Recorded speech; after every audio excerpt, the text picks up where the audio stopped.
හරි. අද අපි එහෙනම් කරන්න ගමු ලිමිට්ස්. ලිමිට්ස් කියන්නේ මොකද්ද? ලිමිට්ස්. ලිමිට්ස් කියන්නේ සීමාව. හරි. එතකොට දැන් අපි මුලින් මේක බලමු. මොකද්ද මේ ලිමිට්ස් කියන්නේ කියලා. මේ අපි ගමු ශ්‍රිතයක්. fx කියලා ශ්‍රිතයක් ගමු. fx. අපි ගමු x වර්ගය කියලා ශ්‍රිතයක්. හරි. එතකොට අපි x වර්ගය කියන ශ්‍රිතේ. දැන් අපි මේක ඇන්දොත් කොයි වගේ දෙන්නේ? වෙන පාටක් ගන්න. ඔය වගේ තියෙනවා අපේ අක්ෂ දෙක. ඊට පස්සේ මේකේ x වර්ග කියන ශ්‍රිතය ඇන්දොත්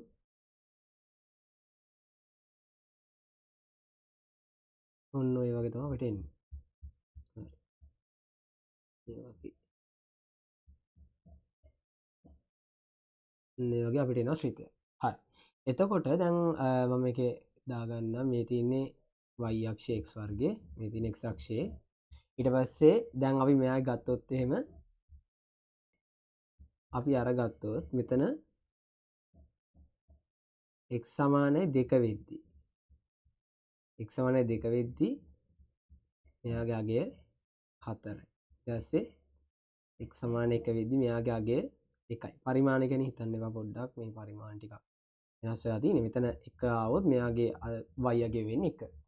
x වලට 2 ආවොත් එම් y අගය වෙන්නේ 4. ওই විදිහට තමයි මෙයාගේ ශ්‍රිතය ඇඳෙන්නේ. හරිද? හරි.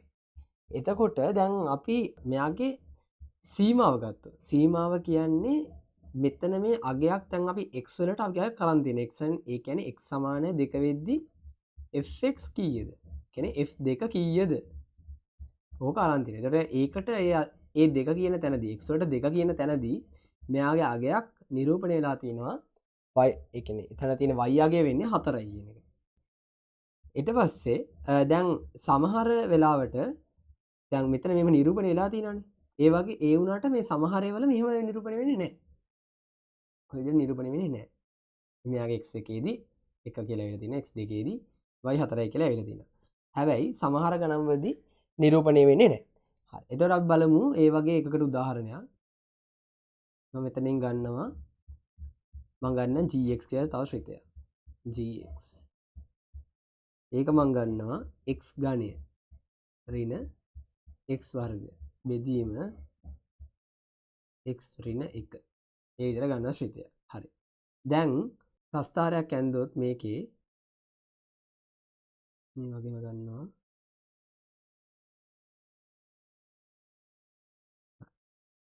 එතකොට මේකේ ප්‍රස්ථාරය එන්නේ මේ විදිහට.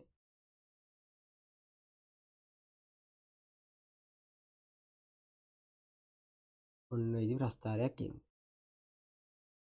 මේක gx මේක x කියලා එන්නේ. එතකොට දැන් මෙයාගේ අපි ගත්තොත් එහෙම x සමාන 1 කියන තැන. x සමාන 1 කියන තැන ගත්තොත් එතන අපි ගමු මෙහෙම. g1 ගත්තොත් මොකද වෙන්නේ? 1 ඝනය ඍණ 1 ඝනය එකේ වර්ගේ බෙදීම 1 ඍණ 1 කියලා එනවා. එතන මේකෙන් අපිට එනවා බිඳුව බෙදී බිඳුව කියන එක. හරි. මේ ඕනම වෙලාවක අපි දන්නවා දැන් ඕනම සංඛ්‍යාවෙන් බිඳුව කියන එකෙන් බෙදුවොත් ඕනම සංඛ්‍යාවෙන් බිඳුව කියන එකෙන් බෙදුවොත් අපි ඔය වගේ අවස්ථාවට කියනවා අර්ථ නොදැක්වේ කියලා. අර්ථ නොදැක්වේ. මේ වගේ යෙදුනොත් ඒ වගේ අවස්ථාවට අපි කියනවා අර්ථ නොදැක්වේ කියලා. හරිද? හරි. එතකොට ඔන්න ඔය වෙලාවෙත් තමයි අපි සීමාව කියන concept එක පාවිච්චි කරන්නේ. ඒ සීමාව කියන ඒ දේ පාවිච්චි කරන්නේ ඔන්න ඔය වෙලාවේදී. ඒ කියන්නේ මෙතනදී මෙයාගේ අගයක් නැහැ. හරිද? එතකොට අපි දැන් සීමාව කියන එකෙන් පාවිච්චි කරන්නේ මේ එකට කවදා එකට එන්නේ නැහැ. හැබැයි එකට ලං වෙද්දී. ඒ කියන්නේ මේ x අගේ එකට ලං වෙද්දී ඒ කියන්නේ දැන් එකට ලං වෙනවා කිව්වම මේක අඩු පැත්තෙන් ලං වෙන්නත් පුළුවන් වැඩි පැත්තෙන් ලං වෙන්නත් පුළුවන්. ඔන්න ඔය ලං වෙද්දී මෙන්න මෙතන ඉන්න y අගය මේ y කොහෙටද ලං වෙන්නේ කියන එක තමයි බලන්නේ. හරිද? මේ x එක මෙහෙම ලං වෙද්දී එකට y කොහෙටද ලං වෙන්නේ කියලා බලනවා. අන්න ඕක තමයි අපි සීමාව කියලා හඳුන්වන්නේ. එතකොට දැන් අපිට මේ තියෙන ශ්‍රිතය අපිට ඒක ලියන්න පුළුවන් මෙන්න මේ ආකාරයට. ඒ කියන්නේ gx කියන එක ගැන අපිට ලියන්න පුළුවන් මේකේ x වර්ගය කියන එක කෙනා විදි x වර්ගයට x වර්ගය වගේ ශ්‍රිතයක් එනවා x අසමානයි 1 වෙද්දී. එතකොට x සමාන 1 වුණොත් අර්ථ නොදැක්වෙනවා. x සමාන 1 දී අර්ථ දැක්වෙන්නේ නැහැ. හැබැයි x අසමාන 1 දී x වර්ගය කියන විදිහට අපිට ගන්න පුළුවන්. ඒ කියන්නේ දැන් අපි ගත්තොත් මෙන්න මේ පැත්ත මේ අනිත් හැම තැනකදීම මෙයා එන්නේ මෙන්න මේ වගේ x වර්ගය කියන ශ්‍රිතයට සමාන විදිහට. ඔන්න ඔය විදිහ තමයි එන්නේ. හැබැයි මෙයා x සමාන 1 දී x සමාන 1 දී එතන අගයක් නැහැ. එතන undefined වෙනවා. හරිද? අර්ථ නොදැක්වෙනවා.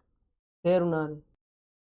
හරි. ඒ වුණාට අපිට ඇත්තටම මෙයාට ඒ කියන්නේ x ට අගයක් නැති වුණාට x සමානයි x සමාන 1ට අගයක් අර්ථ නොදැක්වුණාට අපිට බලන්න පුළුවන් මෙයා x එක 1ට ආසන්න වෙද්දී මෙයාගේ y එක කොහෙටද යන්නේ කියලා. ඒ කියන්නේ x එක 1ට ආසන්න වෙද්දී gx එක කොහෙටද යන්නේ කියලා අපිට බලන්න පුළුවන්.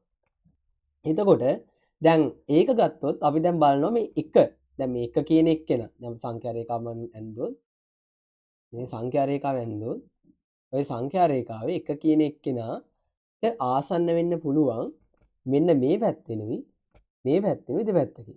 එතකොට මේ පැත්තෙන් අපි ආසන්න වෙද්දී කියනවා ඍණ පැත්තෙන් ආසන්න වෙනවා කියලා. මෙන්න මේ පැත්තෙන් ආසන්න වෙද්දී. ඊට මේ පැත්තෙන් ආසන්න වෙද්දී අපි කියනවා ධන පැත්තෙන් ආසන්න වෙනවා කියලා. ඍණ පැත්තෙන් ආසන්න වෙද්දී මෙයාව ආසන්න වෙන්න පුළුවන් මේ විදිහට. 0.9 ඊට වඩා ආසන්න 0.9. ඊට වඩා ආසන්න 0.9. ඔය විදිහට මේක අර එකට ගොඩාක් ආසන්න වෙන විදිහට මෙයාව ආසන්න කරන්න පුළුවන්. හැබැයි එකට සමාන වෙන්නේ නැහැ. හරිද? ඊට පස්සේ අපිට මේ ධන පැත්තෙන් ආසන්න කරන්න පුළුවන්. මේ පැත්තට ඉන ධන පැත්තෙන් ආසන්න කරොත් අපිට ආසන්න කරන්න පුළුවන් 1.1. ඊට පස්සේ 1.01. 1.000001. ඔය විදිහට අපිට බිංදු ගොඩක් එන විදිහ මැද බිංදු ගොඩක් එන විදිහ අපි මේ එකට ආසන්න කරන්න පුළුවන්. හැබැයි එකට සමාන වෙන්නේ නැහැ. ඒ අවස්ථාවේදී ඒ කියන්නේ x සමානයි 1ට ආසන්න වෙද්දී එතකොට අපිට ගන්න පුළුවන් මෙන්න මේ අවස්ථාව. මේ තියෙන්නේ. ඒ කියන්නේ එකට සමාන වෙන්නේ නැහැ. එකට සමාන වෙන්නේ නැහැ. හැබැයි එකට ගොඩාක් කිට්ටුයි. එතකොට ඒ වෙලාවේදී මෙයාගේ අගය වෙන්නේ x වර්ගය කියන එක්කෙනා. ඒ කියන්නේ දැන් අපි ගත්තොත් එහෙම මේ x වර්ගය අපිට ඒකට බලන්න පුළුවන් මේ gx ඇත්තටම කොහෙටද ආසන්න වෙන්නේ කියන එක අපිට මේ x වර්ගය කියන එකට ආදේශ කරලා අපිට gx කොහෙටද යන්නේ කියන එක අපිට බලන්න පුළුවන්. ඒත් තමයි සීමාව හොයන්නේ. අපි දැන් බලමු ඒක කොහොමද වෙන්නේ කියලා. මම ගන්නම් කැල්කියුලේටර් එක. හරි. දැන් කැල්කියුලේටර් ගත්තොත් අපිට දැන් දාලා බලමු. දැන් මේක 0.9 දාලා බලමු x වර්ගයට. අපිට කී දෙන්න ඕන 0.9 වර්ගය. එතකොට කීයද?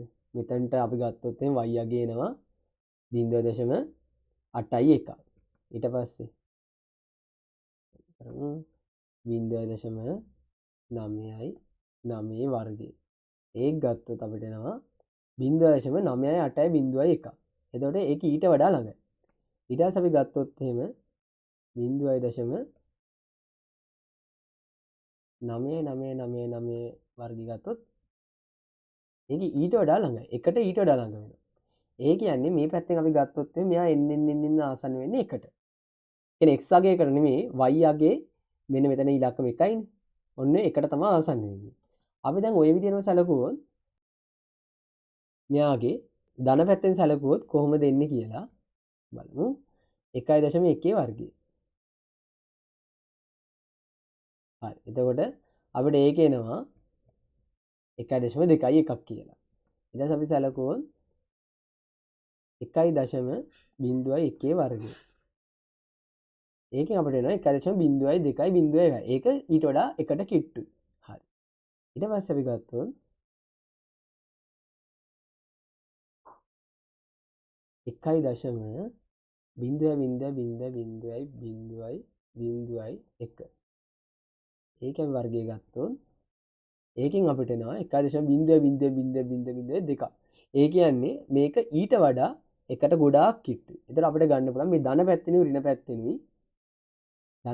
ඍණ පැත්තෙනුයි මේ එකට තමා ඒ කියන්නේ x එක එකට ආසන්න වෙද්දී මෙයාගේ y යගේ ආසන්න වෙන්නේ මෙන්න මේ y යගේ ආසන්න වෙන්නේ එකට කියන එක අපිට එතනින් ගන්න පුළුවන්. ඒක තමයි සීමාව කියන්නේ. අපි බලමු ඊට පස්සේ සීමාවේ අංකණය කොහොමද ලියන්නේ? ඒ ටික කරලා අපි තව උදාහරණයක් බලමු.